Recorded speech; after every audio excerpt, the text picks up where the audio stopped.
The final war did not begin with the triumphant drums of liberation or the roar of cannons. It began with silence, a heavy, suffocating silence imposed by the complete awakening of Marshal D. Teach Yami Yami no Mi. The theory begins here. The battlefield itself, whether the rocky hives of Hakanosu or the shores of Laugh Tale, has been transformed into an environment where light itself is forbidden. But Blackbeard's darkness does something far worse than simply blinding the eyes. It acts as a spiritual gravity, weighing down upon the will of every living soul, suffocating and dampening the usage of Haki itself. In this nightmarish landscape, Roronoa Zoro stands isolated. The king of hell, who once dominated the skies of Wano, now faces his natural predator, Shiryu of the Rain. But forget the swordsman we knew in Impel Down. Our speculation points to the true terror of a Logia-like Paramecia awakening. Shiryu has not just become invisible to the naked eye. Upon awakening the Suk no Mi, he has transcended matter. He has erased his scent, his sound, and most terrifying of all, his voice. For a master of observation Haki, like Zoro, fighting Shiryu becomes a physiological impossibility. Zoro's entire combat style relies on sensing the intent, the breath of all things. But Shiryu has become nothingness. He is a void in space. There is no killing intent to detect, no spirit to track, until the cold steel has already severed skin and muscle. The combat devolves into a unilateral massacre. Zoro's King of Hell mode, once his ultimate trump card, now becomes his curse. The sword Enma is a demanding entity. It voraciously drains the user's Haki to code attacks in Conqueror's Haki. In a standard duel, this ends the fight quickly, but against an intangible ghost, it is suicide. Zoro is burning through his vital energy, swinging his blades against the empty air, while Enma furiously consumes his dwindling reserves. With every passing second, the environmental darkness and the sword's hunger leave Zoro slower, weaker. Deep cuts appear across his body, on his arms, his legs, his chest, without him ever seeing the origin. Shiryu's blade Ryu, likely bathed in a coagulating, paralytic poison concocted by Doc Q, ensures that the legendary resilience of the Roronoa bloodline is corroded from the inside out. The climax of this first chapter is the collapse of the Straw Hat's unwavering shield. Zoro falls to his knees. Crimson blood flows freely, disappearing into the black ground. He attempts to lift Wado Ikamanji to his mouth, but his arms tremble uncontrollably. Enma, sensing that the Haki reserves are dry, begins to try and consume Zoro's actual lifespan. He is empty.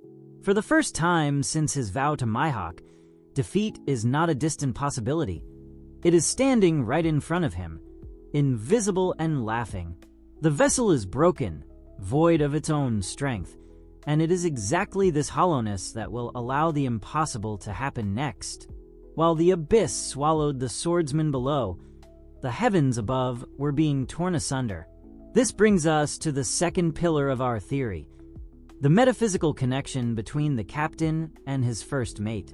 High above the gloom of Hakanosu, Monkey D. Luffy, in the throes of Gear 5, is locked in a cataclysmic struggle against the tremors of the Gura Gura no Mi.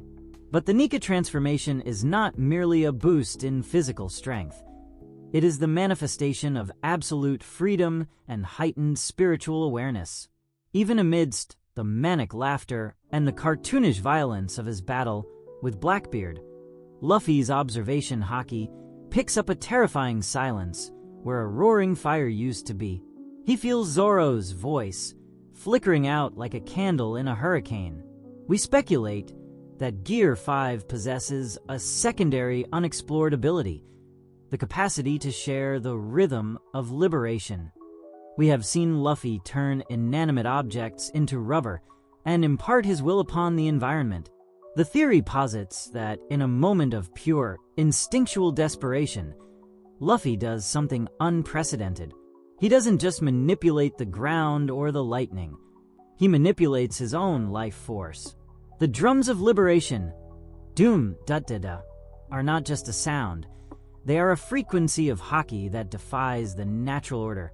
Ignoring the darkness grasping at his ankles, Luffy reaches into his own chest, grabbing the very essence of his heartbeat, a concentrated mass of pure, white-hot spiritual pressure. He doesn't scream a command. There is no time for words. He physically hurls this fragment of the sun god's soul downwards, aiming blindly into the abyss where his right-hand man is dying. It is a gamble that defies logic, a transfer of raw mythical Zoan energy into a human vessel that is currently devoid of defense.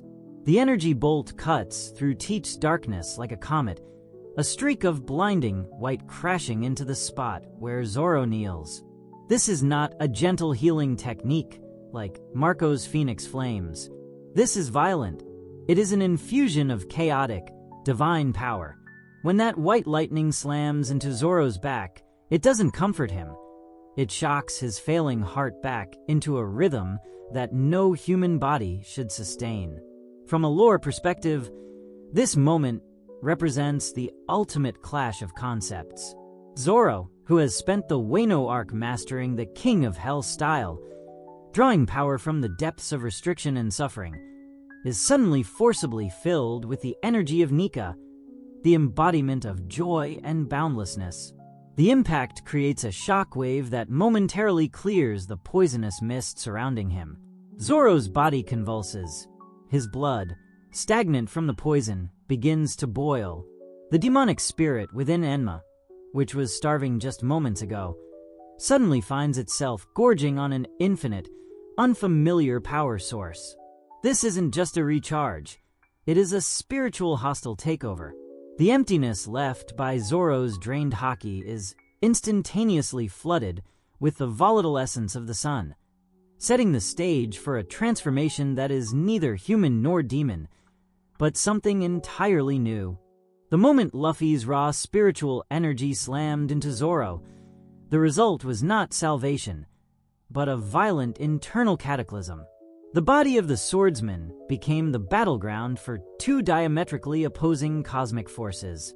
On one side, the remnant fumes of the King of Hell, a dark, heavy, grounding haki rooted in earthly suffering and the dominance of the self. On the other, the volatile, bounding, and liberating essence of Nika, a power that seeks to break all chains and defy reality itself. For a normal human, this mixture would be fatal. The conflicting frequencies of haki would tear the vessel apart at the cellular level. Zoro screamed, a soundless, guttural roar that vibrated through the battlefield. As his skin began to crack, leaking beams of pure white light, Enma, the cursed blade, shrieked in unison, vibrating so violently it threatened to shatter. The sword, accustomed to feeding on the user's spirit to produce destruction, was now being force-fed the essence of a god. But here lies the crux of the transformation, the detail that defines the god killer. Zoro did not surrender to the light. He did not let the drums of liberation dictate his rhythm. Instead, his indomitable will, the same iron resolve that once absorbed all of Luffy's pain in the Thriller Bark arc, acted as a vice. He clamped down on the foreign energy. He grabbed the intangible light of the sun god and crushed it under the weight of his own demonic ambition. He didn't become a god. He enslaved the power of one. The visual transformation was horrific and majestic in equal measure. The oppressive darkness of Blackbeard's awakened fruit was suddenly pierced by a cold, sharp radiance. The swirling green aura of the King of Hell turned inward, imploding, only to explode outward in a blinding silver-white column of fire. As the column dissipated, Roronoa Zoro stood revealed, but changed. The moss-green hair, his signature, had been bleached into a flowing metallic silver, standing wild and long, mimicking the ethereal nature of Gear 5, but lacking its softness. His shirt had been incinerated by the initial blast, revealing his scarred torso. And there, the massive scar given to him by Dracul Mihawk, the mark of his first defeat, began to glow. It wasn't a simple light. It was a burning, white X etched across his chest, pulsating like a second heart, acting as the reactor core for this stolen divinity. He opened his remaining eye. The pupil was gone, replaced by a blank, glowing white void that emitted a visible trail of spirit energy. He was no longer just a swordsman. He was a paradox walking the earth, a demon clad in the raiment of a god. The surrounding shadows of the Yami Yami no Mi didn't just recede. They were obliterated, cut away by the sheer sharpness of his existence. He was the God Killer, not because he kills gods, but because he has taken the power of a god and sharpened it into a weapon for the King of Hell. As the incandescent silver aura of the God Killer stabilized around Roronoa Zoro, a terrifying question rippled through the minds of those witnessing the spectacle. From a physiological and spiritual standpoint, what we are observing should be impossible. The infusion of a mythical Zoan's awakened essence, specifically the sun god Nika, the warrior of liberation, into a non-fruit user whose spirit is deeply entrenched in the dark, heavy, demonic path of the King of Hell, creates a spiritual contradiction so volatile it should have obliterated the host instantly. A normal human body, even one trained to the absolute peak of physical perfection, would have detonated from the sheer pressure of containing the drums of liberation, while simultaneously wielding the life-draining curse of Enma. The fact that Zoro stands there breathing, his heart beating in a syncopated rhythm of doom and divinity, points to a singular, earth-shattering revelation about his true lineage. For years, scholars and fans alike believed that the revelation of Zoro's lineage in the Wano Country arc was the final piece of the puzzle.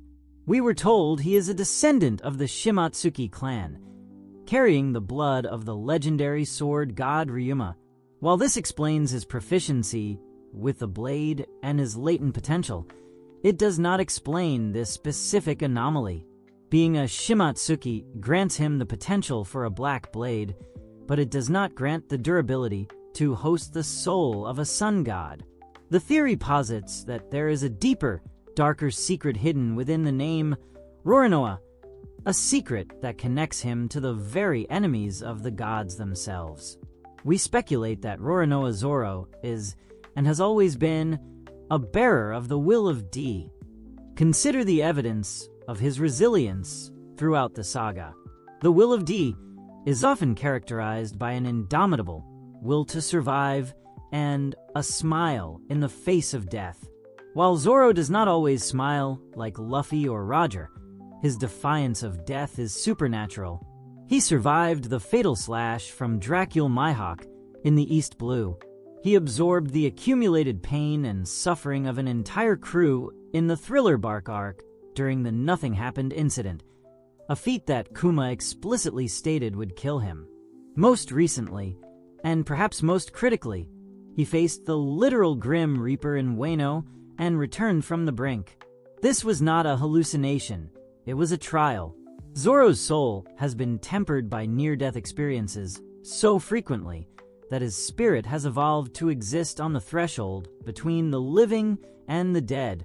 The D clan are known as the natural enemies of the gods. In this context, the symbolism reaches its peak. Luffy, the one who became a god, Nika, represents the D, who brings the dawn. Zoro, the god killer, represents the other side of the D coin, the D who subjugates the divine. By forcing the Nika energy to submit to his demonic will, Zoro is fulfilling the ultimate purpose of his bloodline. He is not borrowing this power, he is conquering it. Furthermore, looking closely at the transformation, the glowing white X scar on his chest serves a distinct function. It is no longer just a wound. It has become a seal. The Shimatsuki blood gave him the vessel of a sword god, but the will of D gave him the spirit of a demon. This duality allows him to act as the perfect counterbalance to Luffy. While Luffy's white form is rubbery, soft, and bounding, Zoro's white form is sharp, rigid, and lethal. He has become the shadow of the sun. The lore implication here is that the Pirate King requires 2 wings to fly. One who embodies the joy of freedom, Luffy/Nika, and one who bears the burden of judgment, Zoro/God Killer. This transformation confirms that Zoro's destiny was never just to be the strongest swordsman. That is a title for mortals. His true destiny, written in his hidden lineage, was to become an entity capable of cutting through the very concepts that bind the world: fate, luck, and even the intangibility of the void itself. He stands now not as a subordinate, but as an equal to the Sun God, the only man in history capable of wielding the fires of liberation through the cold steel of a blade. Here is Part 5, the final chapter, written as a massive, continuous, dark, and highly detailed narrative script in English. Part 5, The Dawn's Executioner, Cleaving the Infinite Night. The transformation is complete. Roronoa Zoro, now the God Killer, stands as a beacon of terrifying silver light amidst the suffocating void of Hakunosu. The final phase of our theory centers on the execution of power. How does a swordsman cut something that does not exist? The answer lies in the fundamental nature of the energy Zoro has subjugated. The drums of Nika represent absolute freedom, a force that ignores the laws of physics. By fusing this reality-bending freedom with the disciplined, lethal intent of the Sword God, Zoro has evolved beyond the need for traditional sensory perception. He no longer needs to see Shiryu. He simply dictates that Shiryu must be cut. The atmosphere on the battlefield shifts instantly. The oppressive gravity of Blackbeard's Yami Yami no Mi, which had been crushing the spirits of the rebellion, is violently repelled by the sheer sharpness of Zoro's aura. It is not a gentle pushing back of the shadows. It is a severance. The air crackles with white lightning as the God Killer takes his stance.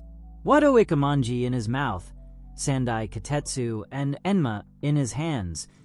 All 3 blades are no longer coated in the black sheen of armament or the green flame of hell. They are enveloped in a blinding, jagged white luminescence. This is the pinnacle of Haki, the physical manifestation of liberation applied to the art of killing. Shiryu of the Rain, lurking within the subdimensions of his awakened invisibility, feels a sensation he hasn't experienced since his days in Impel Down: primal fear. For the first time, his awakened form offers no safety. The light radiating from Zoro isn't just illumination. It's a truth that burns away deception. The invisibility begins to flicker. The void where Shiryu hides is being forcibly rejected by the world because Zoro's will, amplified by the Sun God's power, refuses to acknowledge a place where his sword cannot reach. Zoro moves. It is not the high-speed blur of Saru or the burst of movement we are used to. It is an instantaneous displacement. One moment, he is standing still. The next, he occupies the space where the darkness is thickest. He doesn't swing wildly. He performs a single synchronized motion of all 3 blades, a technique that transcends the 3,000 worlds. Santoryu Oji, Kamigoroshi Byakuya no Zengiki, 3-sword style secret art. Godslayer, Slash of the White Knight. The attack does not produce a flying slash of wind. Instead, it creates a linear fault line in reality. A massive vertical plane of white energy erupts, bisecting the battlefield from the earth to the dark clouds above. The silence of the abyss is shattered by the sound of glass breaking on a cosmic scale. The effect is immediate and catastrophic for the Blackbeard pirates. The awakened dimension of the Suk no Mi is shattered. Shiryu is ripped from the void, his invisible form forced into tangibility, blood spraying from a massive, glowing wound across his chest that mirrors the X on Zoro's own body. But the attack doesn't stop at Shiryu. The slash continues upward, carving through the artificial night created by Marshall D. Teach. For the first time in hours, a single ray of genuine sunlight pierces through the gloom, illuminating the devastation. This moment confirms the ultimate role of the God Killer. While Luffy brings the dawn by rising like the sun, Zoro brings the dawn by slaughtering the night. He is the executioner who clears the path. As the white aura begins to fade, leaving Zoro standing amidst the dissipating silver mist, steam rising from his scarred body, the message to the world is clear. The right hand of the Pirate King has not just defeated a Titanic captain, he has cut the concept of invincibility itself. The wings of the Pirate King are fully spread, one made of joy, the other made of judgment. And in this theoretical climax, Roronoa Zoro proves that even if the world is plunged into eternal darkness, his blade remains the one thing that will always shine through.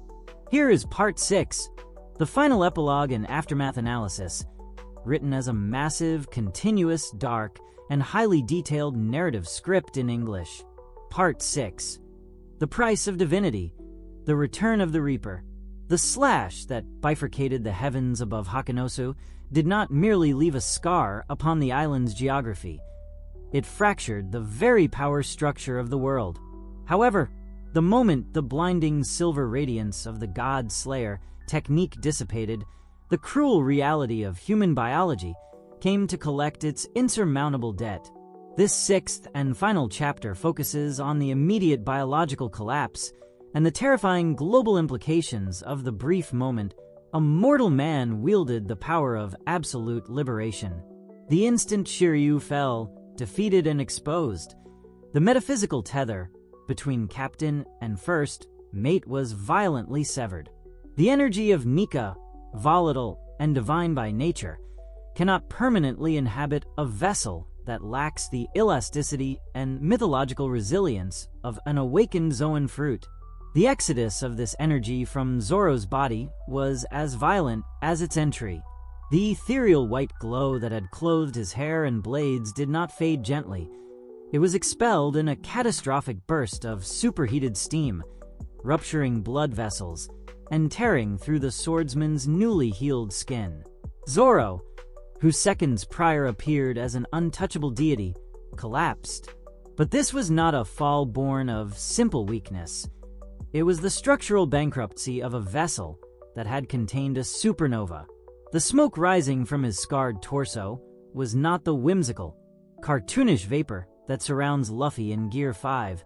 It was the smoke of flesh burned by the friction of spiritual pressure.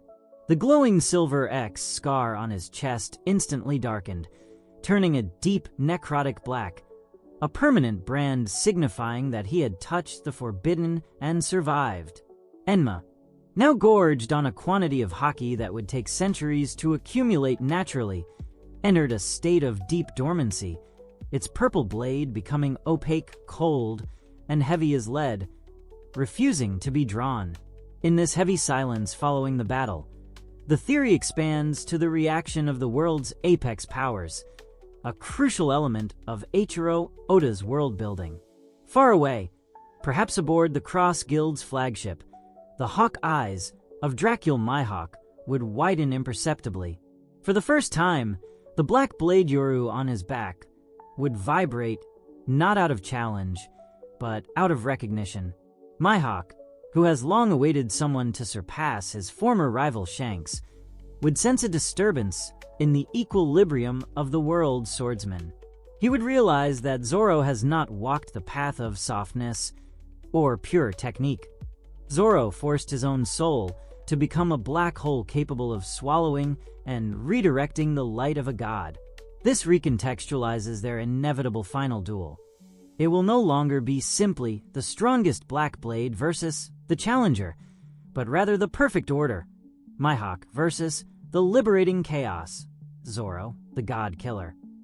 Simultaneously, the figure of the Grim Reaper that Zoro glimpsed in Wano gains a harrowing new significance. That was no hallucination. The theory suggests that by activating the God Killer mode, Zoro effectively died for those few minutes. His will, the will of D hidden in his lineage, kept his body moving purely through obstinacy and duty. Now, on the dark ground of Hakanosu, as Sanji sprints desperately toward him, breaking his facade of rivalry for the first time with genuine terror in his eyes, we see the true curse of this power.